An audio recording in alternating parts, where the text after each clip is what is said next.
Dak 249.5 over. Yeah. Ezekiel 69.5. Amari Right. Cooper 64.5. Keep going. CD Lamb 79.5. Ezekiel Elliott for a touchdown. Nice. And We're then the live. second one, never Just mind. letting you know that right now. We're live. Oh, nice. I'm giving you my football picks. Yeah. We're live. Yeah. Should Yeah. have told me that. It's all right. I wasn't really paying attention. I told you, I told my brother, I don't really gamble, so I really don't. I couldn't care less of picks. So, anyway, let's switch it over to baseball. Yeah, we actually had a debate about this. Who's going to do what show today? There was really no debate. I don't even know what you're talking about. No, I took Scherzer in the Marte signings this week, so I think it'll be nice to give you some love and Yeah, let you do batter's box. I mean, I don't mind, honestly, dude. I don't mind coming and doing it on my own. I like it. I come on, I do it, I'm done. But I wanted to get. But you like my perspective. I like your perspective, although sometimes drawn out. But at the same time, let's go over a couple of things. Obviously, we know the lockout is here, and I was listening briefly to Carton and Roberts. I listened to Moose and Maggie. I actually even commented on Moose and Maggie's YouTube, the post that they did on YouTube, and it's my comment actually garnered some comments as well, agreeing with what I said. I had no idea where Maggie was coming from, but we'll get into that in a minute. Yeah, but before we get in, I didn't get Maggie's point of view on this. I was like, what the hell is she talking about? I had no idea, but. So before the lockdown happened, obviously we had these huge acquisitions starting on Black Friday. We got Marte, we got Kana, and of course Eduardo Escobar.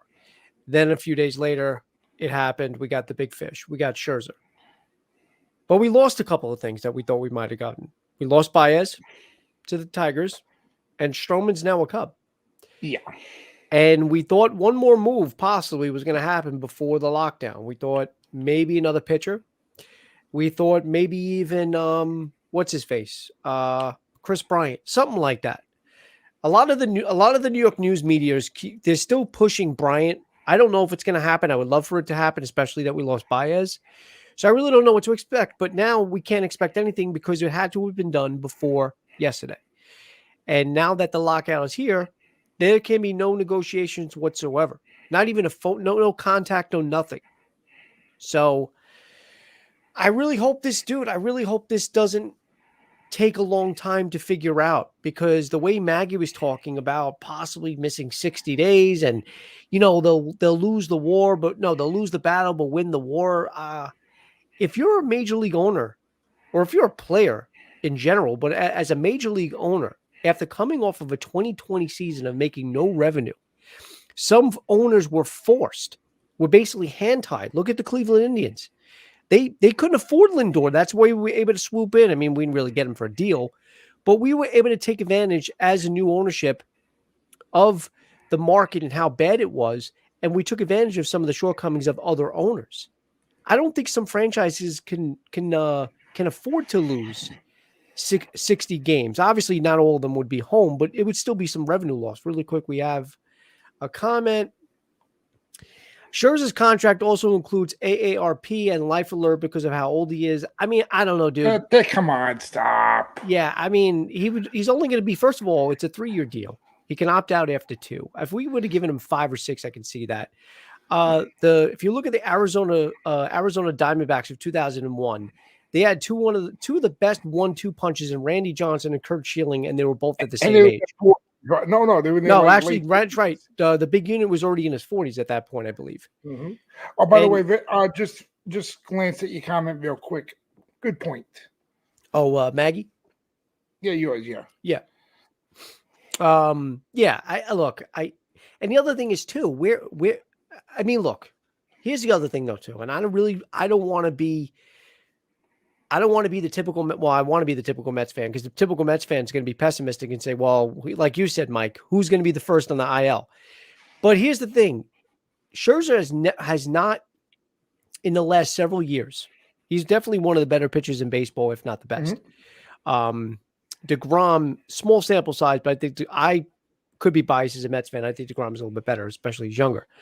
But if you look at Scherzer's resume and you look at his last few years, where has he shown a decline? There is no decline. He hasn't declined. So, I'm not saying that's not to say something happens, knock on wood, hope it doesn't. I'm not saying we're going to get the best Scherzer there is. I mean, we're not going to get Detroit Tigers Scherzer or Washington Nationals Scherzer, but at the same time, for 38, I'll take him. I'll take him. I'd rather, and here's the other thing too, I'd rather the high AAV than the high years. Had they flipped it, let's say instead of giving them 3 and 130? Yeah. Let's say they would have given him like 5 at do the math really quick. What is that? 60? That's 300 million. Oh, way off.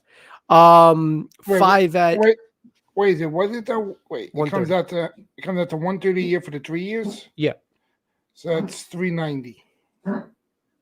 No. I'm not talking. What are you talking about? 390. I'm talking about instead of doing it in 3 years, I'd rather the high annual average, give him the 43 a year, than stretching it out to 5. That's basically what I'm saying. Okay. So you're looking at all right. So I forgot the 43. So I'd rather them throw the extra money at him and keep him and sign him for a shorter term. I mean, there's no you don't give a contract. Yes, 2 + 2 = 5. That's what they're teaching in school these days, actually, which I think is ridiculous. Yeah. So basically, if we would have gave him, it comes out to 130 a year, basically. Yeah, 43. So 43 million. So 43 million. They would have been paying maybe about 26 if they would have did 5. Yeah. So I'm saying I'd rather them just. I mean, either way you slice it, it's 130 million. But all I'm saying is, dude, he's I don't care. And most of the people that when I posted on where was it? Where was I getting these comments from? Oh, it was on my Instagram. When I posted on Instagram about the signing, some people were like, "Oh, this and that. He's a head case. He's this, he's that." I mean, most of these are just disgruntled fans. I mean, I heard shit that he used to talk shit about New York City that he never wanted. We didn't know. I honestly, I'm still shocked that he came. I mean, and that's just how money talks, No, but it's also like Craig said it too, that if he, and Evan said too, that if he doesn't want to live in New York City, he can live in Jersey. He can live in Connecticut. If he doesn't want to live in New York City, he can go to Westchester. He can go to Long Island. He doesn't have to live in New York City to play. Well, Nando, I mean, and that's something as a Mets fan. I mean, I don't know if you're a Mets fan or not, but as a Mets fan, we trust me, we're thinking that we are. And yeah, it would be not really, honestly, it would be an expensive DL, but also don't forget, DeGrom is literally not getting anything. DeGrom doesn't even have a big contract. So just if Scherzer goes on the DL, it'll be an expensive DL. But DeGrom actually is making little to no money. I mean, his contract that he got back, I don't know if it was 2015. I don't know when he got his contract, but he's actually not even making the money that as the level of DeGrom is pitching should be making. But yeah, dude, I love the Mets are spending money. We're coming off of a regime in the Wilpons that were literally, the coupons. And other than some sprinkle of wanting to spend money, I would love that too, man. David Wright getting a coaching spot with the Mets. That's another thing both me and Mike would love. I don't know about a head coach, not right now, but not the manager, but like either a bench coach, something like that. I think they should definitely find it. I think that's going to happen. Maybe not next year. Wouldn't it be ironic that he becomes the third base coach? What is that? The third base coach. Yeah, I mean, yeah, it would be ironic. That'd be great, but I wouldn't mind a hitting coach. I don't know if I don't know how they would utilize him, but it would be really good for them to get him involved in the team again. I would love to see that. I hate that either his prime was wasted in some of the acquisitions they put around him, and then of course he had to deal with his the spinal stenosis and just crippled him, at a young age. And what could have been, and it really is sad if you're a Mets fan and a David Wright fan, which me and Mike are. But so, how do you, Mike? Let me ask you this quick question, and Nando, if you want, you can answer this question as well. Out of the two we lost in Baez and Stroman, obviously we lost a few others in Syndergaard and whatever, but Let's focus on these two because this just happened. Out of the two, which one did you think we were going to sign the most, and which one you think is going to hurt the Mets the most? Losing. I think Baez is going to be both answers. Both answers? Hmm? I'm leaning towards Stroman. And the reason why I'm leaning towards Stroman is that, and it's exactly what Nando is basically saying. Look, I love that we threw the money at Scherzer. I really am. But the fact of the matter is, we don't know how DeGrom is going to pitch next year. We've talked about that already. We don't know how his health is going to be. Scherzer is pushing 40, but still, again, not showing any decline. I'm not worried about injury with him, but I am worried that, okay, so we got him, but what about the other pieces? We just lost a consistent piece in Stroman. I mean, he was chirping. Look, I'm not going to lie. I told you. I mean, even if they don't go after another one, you have a 5-man rotation you can go with. And we talked about this on my show the other day. Yeah, and Nando says the same thing. Both are a little bit of a head case, but at least Stroman gives depth, which he does. The only problem with Stroman I've had the last few days or last week or so is how vocal he's been. Granted, I understand he felt left out or he felt unneeded and whatnot, but there's a way to go around it. You know, I understand social media is the way. I mean, look, the owner himself, Cohen, takes to Twitter and is very vocal about his emotions. But the way I think Stroman handled it, I think is the one. I think that's what bit him in the ass, and I think that's why they didn't sign him. Well, look, but what I told you was when we did Mets talk the other day, is you got DeGrom, Scherzer, 1-2 either way. You got Taijuan Walker. I'm hoping that he doesn't do what he did this past season. Yeah, stay consistent the whole year. But also remember what you said about Walker, and I think you're at a really good point. Some of those issues could have been from him being micromanaged by Louis Rojas. Exactly. So let's see if that's the case. And then you got Cookie Carrasco coming back from the injury. Yeah. You got a small sample weighted. Granted, wasn't much of it wasn't great. It wasn't terrible, but it was expected. You know, it's as expected from somebody coming off of an injury like that. Yeah. Yeah. So we got him, and then you said we got Peterson and we got Lugo. And Miguel. No, Miguel. Oh, Miguel. I keep getting too confused. No, please keep Lugo out of the rotation. I think he's way better. He's way better as a bullpen arm. I'm sorry. Yeah, leave him in the bullpen. But still, you got Miguel and you got Peterson. And you can platoon them every other start. You don't have to put Miguel in every single fifth day. Or Peterson. You could flip back and forth. No, I get it. Oh, and we also lost Gazelman, by the way, too. Not Gazelman. That. What? Gazelman. Gazelman, yeah. God bless you. You don't know Robert Gazelman? Who the hell is Robert Gazelman? Yeah. Dude. Who is he? Bullpen. Are you being serious right now?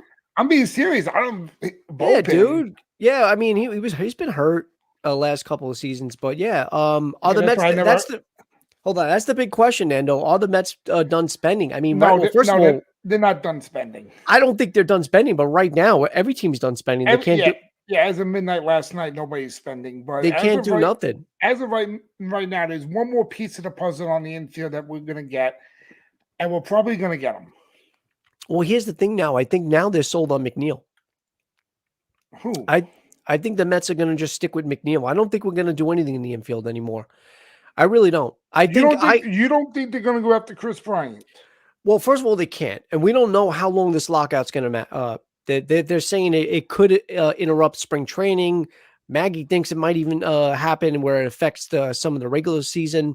Let me tell you, if this thing affects the regular season, this is circa 1994 again. 1994, I know. At least Rich Hill has taken his injury list spot to Boston. Yeah.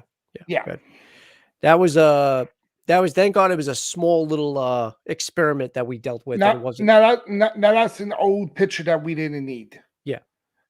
Now, if we would have offered Rich Hill $43 million a year at 41, 42, however old he is, I know he's in his 40s. I think he's 40. I think it was going to be 43 this season. Okay. Yeah. No. And that would have been, we would have needed a fucking psychiatrist for that one. That would have been something that the old Mets regime would have done. But really quick, to answer Nando's question, I don't think they're done spending. But the thing is, when can they resume the talks. When can they resume? Whatever. But here's what I meant was, and that's why I asked you guys this question. Is yeah, we lost Baez and we lost Stroman. We lost an infielder, right? That we could have used, and we also lost a pitcher, as Nando said, somebody that gave us depth.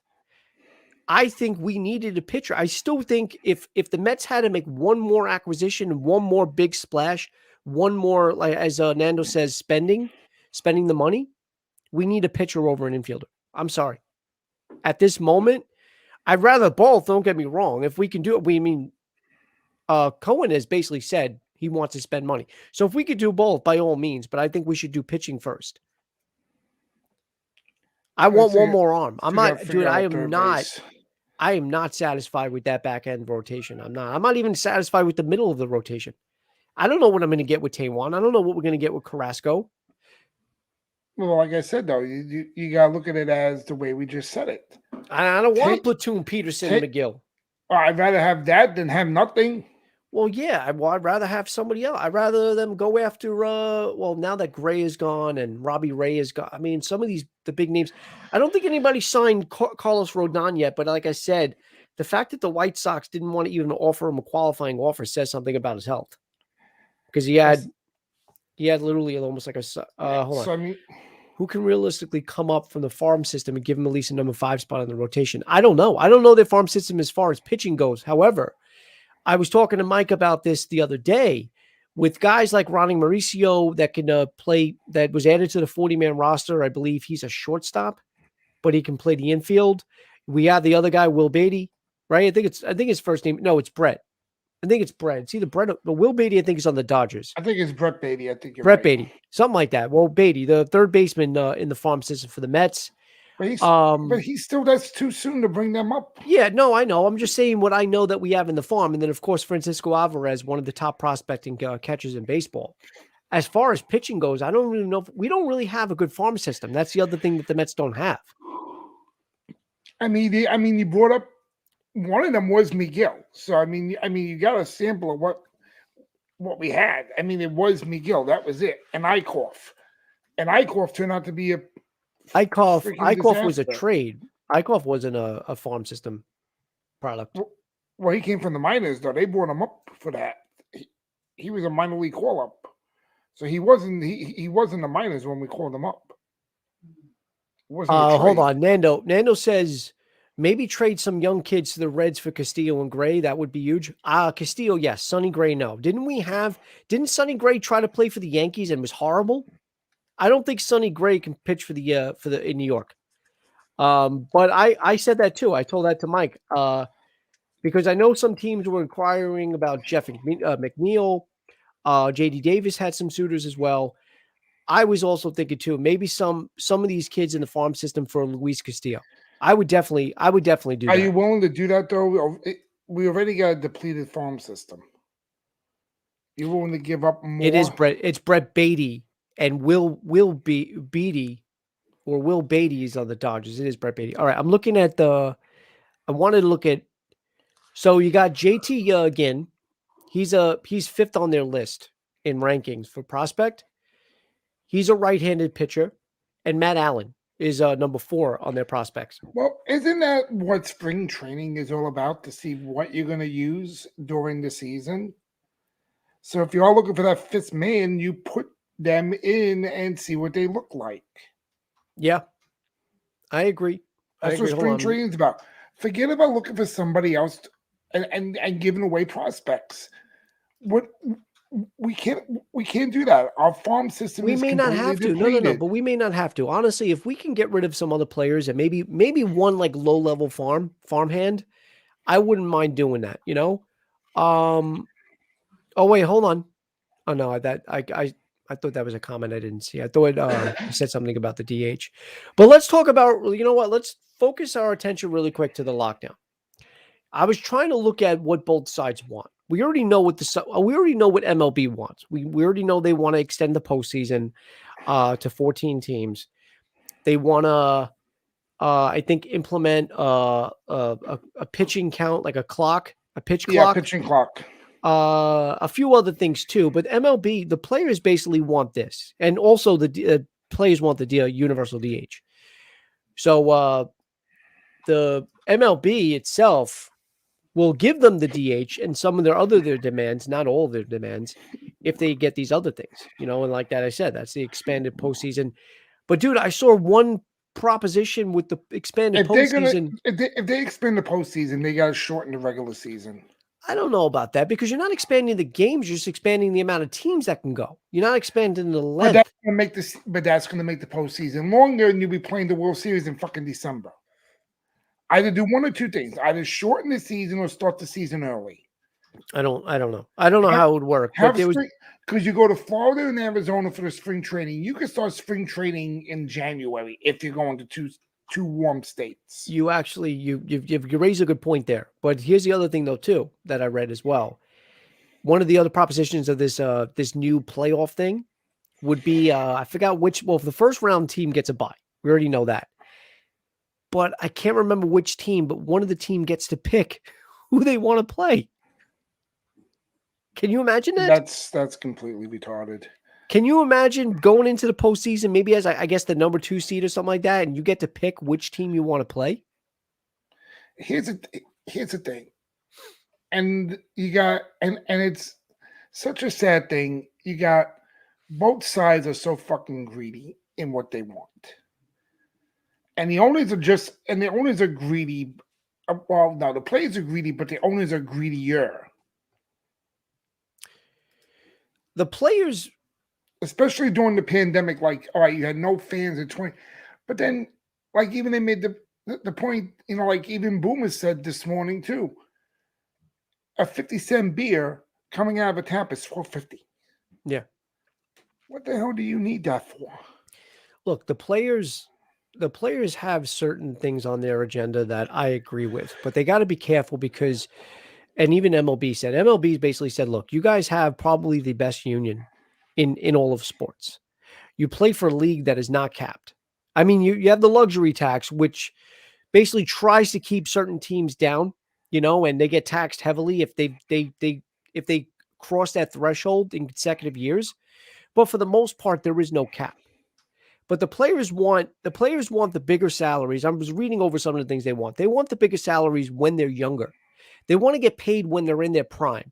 Not have to be on a team for about 5 or 6 years of service, right? Where some of the players will keep you in some of the teams will keep you in the minors to avoid paying you for your MLB service. We've talked about that a couple of times in previous streams, and players don't like that. But anyway, they want to get paid when they're younger because they're on a team up until they're 30. Then they can maybe get a contract, at a great length, and by then they're older.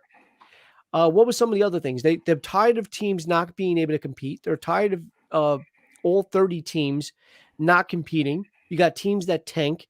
You got organizations that are constantly in this cycle of rebuilding, which basically means you're not going to spend money. Some players have said maybe there should be a cap floor where there's a minimum of what owners have to pay, what salaries they have to have. I read somewhere, and dude, I think this is actually probably the best idea I've seen. You know how you have it in sports where the worst team gets the number 1 pick in the draft? They have it where the best team that doesn't make the playoffs, so not the one that wins the World Series, obviously, but if you're the best team right before that playoff cutoff and you don't make it, you get the number 1 pick. It gives you an incentive to play. Let me say this. They talk about the length of the game. That's what's killing it. The games are getting longer and longer and longer. I've the dead ball as well. There's no, the fans don't want to see 2-1 games and stuff like that. That's another one. There are arguments, and here's another thing I want to talk about really quick. I don't want to really talk about it, I just want to acknowledge it because we all know it's his last year to be eligible on the Hall of Fame ballot in Barry Bonds and in Mark McGwire. Mark McGwire and Sammy Sosa arguably single-handedly, not even arguably, it's known, they single-handedly saved them at the Major League Baseball. Cheated while doing it, but yeah. They cheated while doing, but they literally single-handedly saved the game of baseball because since the 94 strike that you talked about briefly, they were in a decline. The fans didn't care about it anymore. They were tired of it.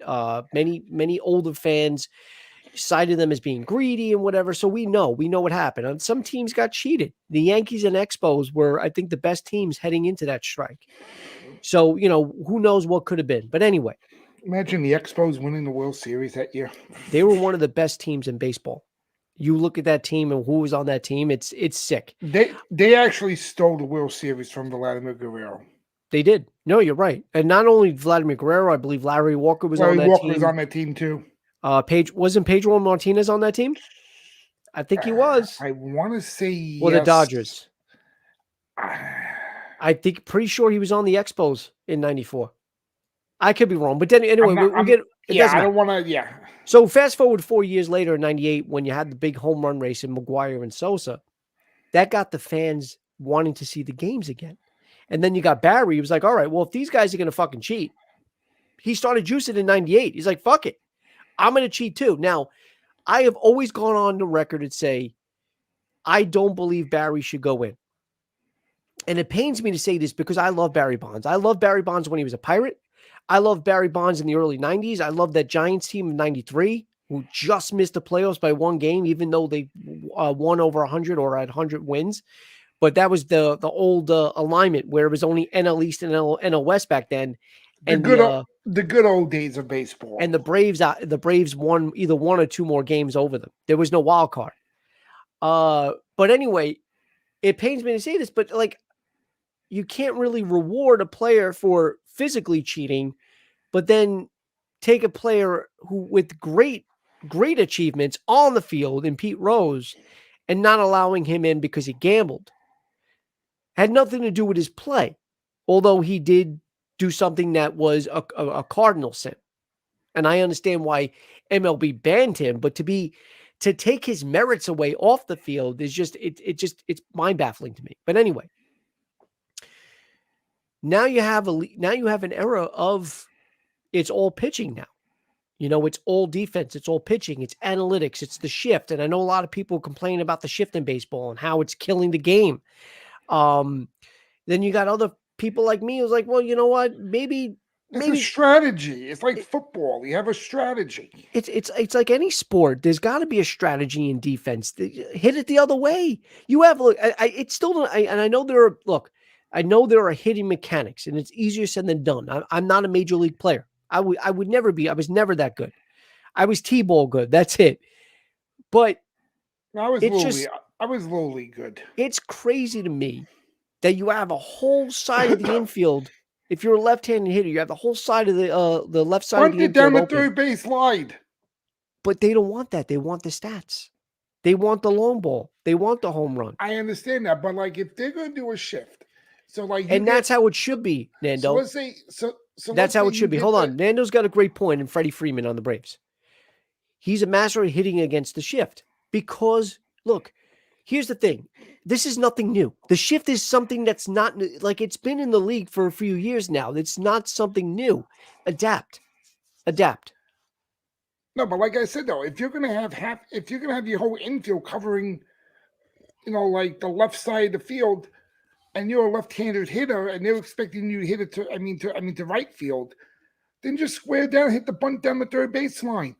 Yeah. By the time the pitcher gets to it, it's too late. You're going to be already on first. You don't even have to bunt. You can just be a little. You could just be a little late on your swing. Just don't pull it. Just try to push it. I know it's like I said. I know it's easier said than done.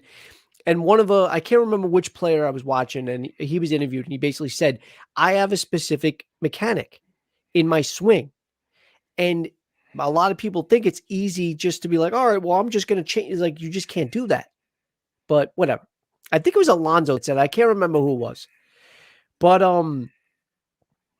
I don't think either side, I'm looking at some of the demands. I don't think either side is off or being greedy. What are the owners asking for? What? What are the owners asking for? Well, it's not the owners, it's baseball itself, because they want to make money. They want the expanded postseason. Right, but the owners want something in return though. I mean, the owners get more revenue if there's an expanded playoffs. What was the other thing? So let me go back to the question I was about to ask. Again, To shorten the game, where do you stand on a permanent 7 inning game instead of 9? no. No. And also too, but to that point, I was never against. I know some people were. I know most baseball purists were with the whole in extras putting the runner on. I was all right with that. I'm okay with that. No, but I'm saying like they did the doubleheaders this past season with 7 innings. So if you want to shorten the game up, then make all the games 7 innings. If you want a shorter game, make it more challenging. They would, but here's the other thing now too, though. You got to look at it from a business standpoint. If you're making the game shorter, right? Then now aren't you making the amount of innings played, the amount of at bats, the amount of innings pitched and stuff like that? Now you're giving it's more advantage to the players than it is the owners, because now they're getting paid. Then you would have to pay them less in a court. Like, just like the players are saying we should get a little bit more of a compensation if you want to expand the playoffs. Look at the NFL with the whole 17-game thing and stuff like that. And they're like, well, we need to be compensated. Wouldn't the owners say, well, whoa, we got to hold back now? I know it sounds stupid because it's only a 2-inning difference, but you got to think of it that way as well. I'm only assuming. I don't know. I wouldn't do that. I wouldn't make it a 7-inning game. I think there are other things that they can do. And I'm also not against the 7-inning doubleheader. I'm not. Yeah, but if you're not against a 7 inning doubleheader, then you shouldn't be against a 7 inning game. No, because a 7-inning doubleheader is different because you're playing back-to-back games. No, but I'm saying that everybody's complaining about the length of the game. If you like listening to Moose and Maggie today, only thing they kept talking about was the length of the game, the length of the game, the length of the game. So if you play 7 instead of 9, that's about 30 minutes taken off a game right there. I don't know. You know what though? I've been watching baseball you as well. You're a little older than me. You're about 30 years older than I am. But screw you. We both have been watching baseball all our whole lives. I've never said, "Oh, this game is too fucking long." It's boring at times. Don't get me wrong, but that's only because that's what the whole thing is. The game is boring that's only because there's nothing going on. It's not because of the length of the game. I don't sit there and say, "Oh shit, fucking this game is still on." If you're at a game, if you're at the stadium and you're drinking a few beers and you're hanging out with your friends, you're saying to yourself, "Oh shit, we're still here." No, but you want a better product on the field. That's all that matters to me what I'm watching. If they want a pitcher's clock, though, what is a pitcher's clock going to be like? What is it going to look like? I guess like a shot clock in basketball. Imagine giving a team an unlimited amount of time before they take a shot. That's what extends the game. Well, then how long would you make a pitcher's clock? 2 seconds. You get the ball, you throw it. No, I guess 20 seconds. I mean, would be like what? Would be like a 24-second shot 20 seconds or 20 seconds. 15? 15. Great. What can you do though? What can you do to make the game quick? That's not even pitcher clock. Let's have an inning clock. But that's not even what the CBA is about. 10 minutes an inning. If you don't get the 3 outs within 10 minutes, the inning's over. It would ruin comebacks and walk-offs. But I'm not against it. Yeah. I mean, would you be against a mercy rule? If I think a mercy rule should be put into effect if it's 10 runs or more. Hold on a second. I'll even do you better. How about this, Nando? What do you think about this? Let's say you're playing a game, right? You can't do 10 runs, right? Unless you at least give the team that didn't bat yet a chance to bat. But here's what I propose. If you're going to do a mercy rule, I don't think they would ever do this. 10 runs, yes. But only if it's 10 runs by the 7th inning. If it's a 10-run lead going into like the 7th inning, then you call the game. Now, I've seen worse. I don't think this is going to happen, and I don't want it to happen. I'm just saying, but I think that's the only way it works. So then you get your 7-inning game, right? And then you get your mercy rule. But it's got to be 10 runs. Because what are the odds of team? And it's happened before. That's the crazy thing. That's the thing. I mean, the Mets were winning 9-0 one game, but 10 runs and giving the team 2 innings. Game up. I don't know. Maybe a 15-run mercy rule then. I like a 10. You know what? Let's round it off and meet in the middle. 12. All right. You put a 20 spot. Look, if a team put a 20 spot on the fucking board, Game. The You won. mercy rule should be done after the 20th run is scored. You won.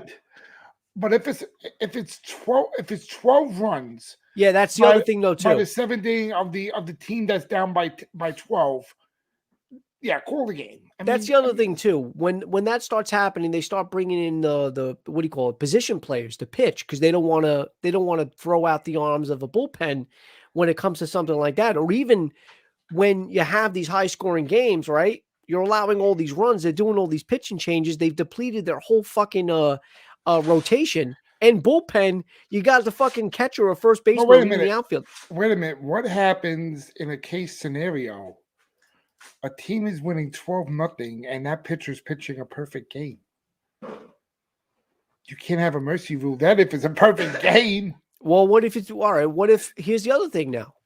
I've always asked this question. I don't know if anybody's ever answered it because I never asked anybody that could answer it. Is a perfect game in a 7-inning doubleheader count? Why not? It counts. Everything else counts. Not a full 9-inning game. Should count.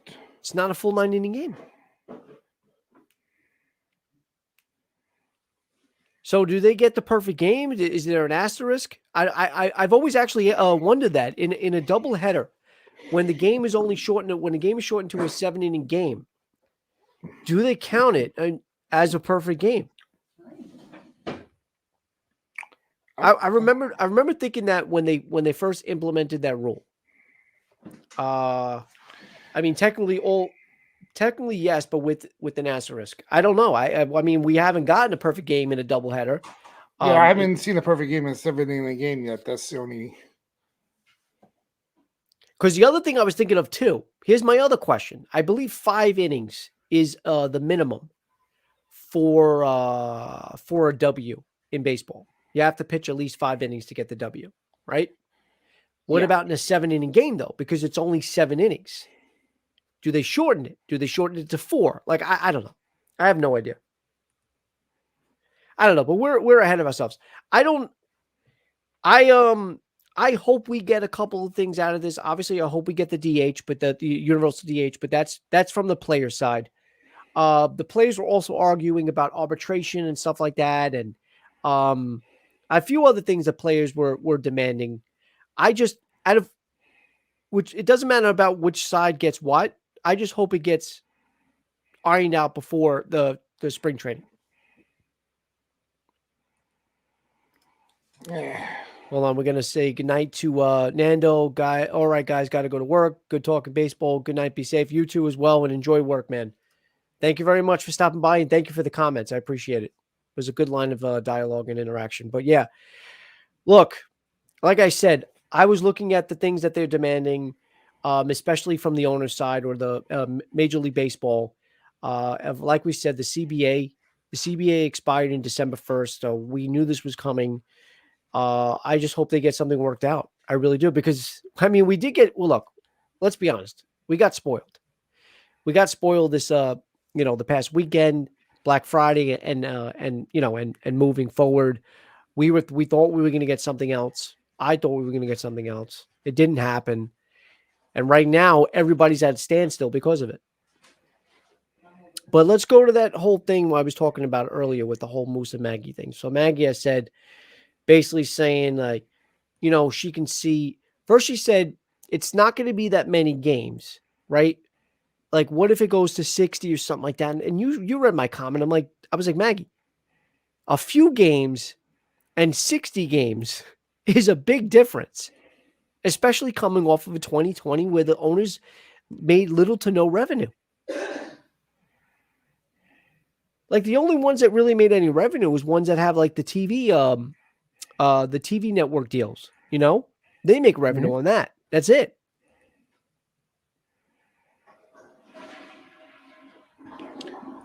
No, but the whole thing is that,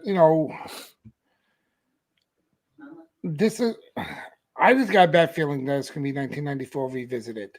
I don't think we're going to go into a strike. I don't because think... after what happened in 2020 with the shortened season, and then a lot of fans weren't happy last year. now you're gonna do this, and now the fans are supposed to accept it, and then when they No. come back, it's, everything's fine now. No, that's the problem. And that's why I don't think it's going to last as long. Yeah, I think they need to, learn from their mistakes from 1994. But at the same time, too, we're coming off of an unprecedented year in 2020 where a lot of owners lost money. You know, I mean, I'm not saying cry boo-hoo for the billionaires, but let's be honest, it's a business.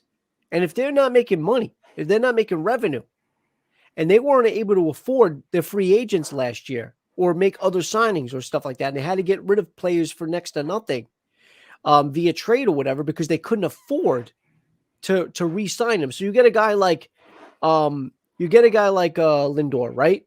Mm-hmm. They couldn't re-sign him, so they had to get rid of him. We mean no, wait, we got Lindor. Was Lindor an acquisition or a trade, and then we signed him? I think it was a sign and trade.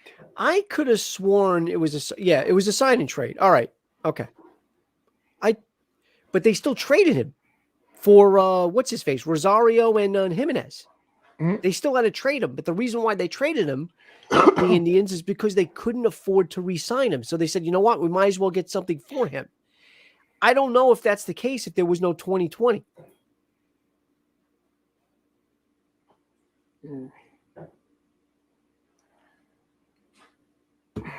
Wait a minute. That happened before the pandemic. No, we had Lindor. No, it didn't. Year. It happened after the pandemic. I'm sorry. I forgot. We got Lindor this season. You're right. I'm correcting myself. You're right. We just had a full 162 game season. I'm sorry, dude. My year's completely off. But I was saying the right thing before.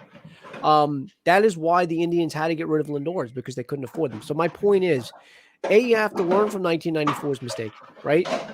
You have to come to some sort of agreement, because if not, you're gonna go towards another year of either losing games or a shortened season. How can you come back from that?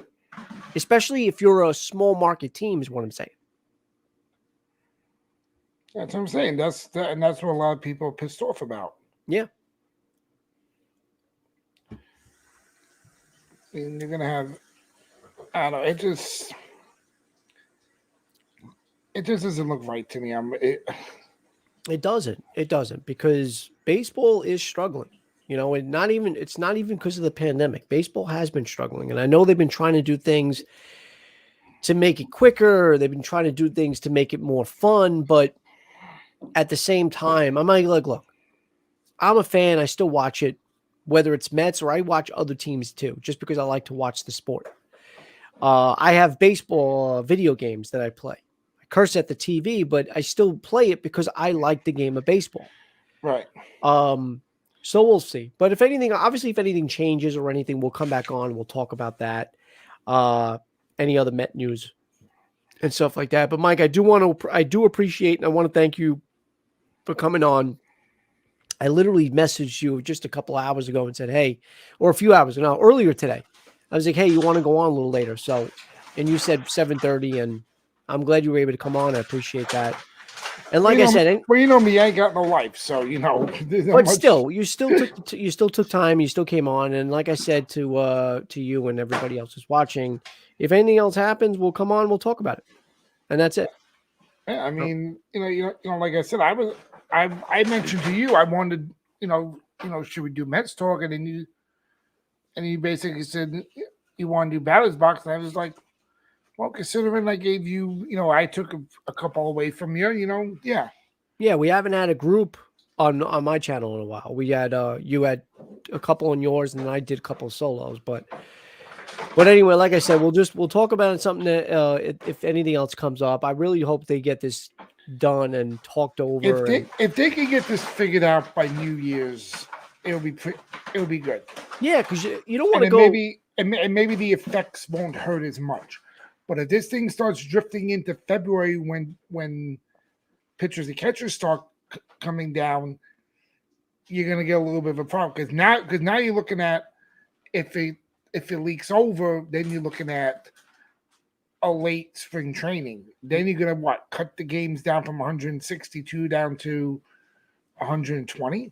No, because you'll just shorten spring training if that's the case. But at the same time, dude, you don't want the thing that I don't care. I care less for spring training than I do this off season, man. We still have pieces that we need to sign. And as long as this lockdown continues, we can't even talk to other players, like I said. So all right. That's And I would like for them to talk to Chris Bryant to see if they can get him. I would too. And one more pitcher. Chris Bryant and another pitcher. Maybe he knows a pitcher that we can talk to. So who knows? All right, Mike, thanks again for coming on. I appreciate it. And everybody else, stay tuned. Please hit the like button to this stream. Subscribe to the channel. Subscribe to Mike's channel as well, please. It's not yet. Hit the bell for notifications and leave Besides a comment. that, I rushed making the stream earlier. I forgot to put your link. But I will put, by the time you guys watch this recorded, his link to be in the description below. So go visit his channel. We've done you always forget my link. Never forget your link. We've talked a couple of times on his channel, Mets Talk. So go check that out, guys. Everybody else, enjoy the rest of your week. Enjoy your upcoming weekend, and let's go Mets.